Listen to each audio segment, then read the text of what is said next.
ایک باپ نے مرنے سے پہلے اپنے بیٹے کو وصیت کی کہ بیٹا، میرے مرنے کے بعد مجھے پھٹے پرانے موزے پہنا دینا۔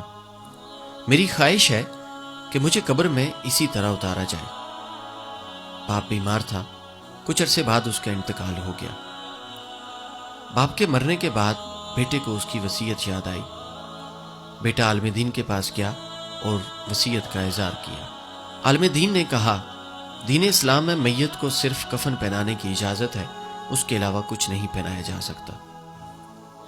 لڑکے نے عالم دین سے کافی اصرار کیا تو تمام عالم دین ایک جگہ جمع ہوئے کہ کوئی نتیجہ نکل سکے، پر نتیجہ کچھ نہ نکلا اور تکرار بڑھتی چلی گئی۔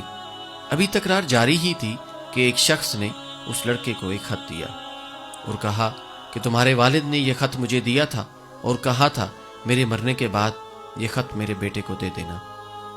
بیٹے نے خط پڑھنا شروع کیا تو اس میں لکھا ہوا تھا، دیکھ رہے ہو بیٹا، میرے پاس کتنا مال و دولت، گاڑی، بنگلہ، سونا، چاندی، سب کچھ ہونے کے باوجود مجھے اس بات کی بھی اجازت نہیں کہ میں دنیا سے ایک پھٹا ہوا موزہ بھی لے جا سکوں۔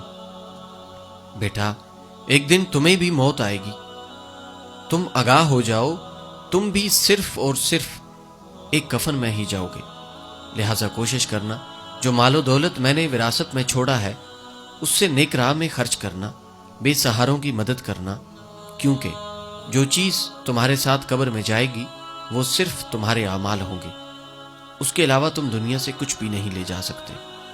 اے انسان، تو دنیا میں خالی ہاتھ آیا تھا اور خالی ہاتھ ہی جائے گا، لے جائے گا تو صرف اپنے اچھے اور برے اعمال۔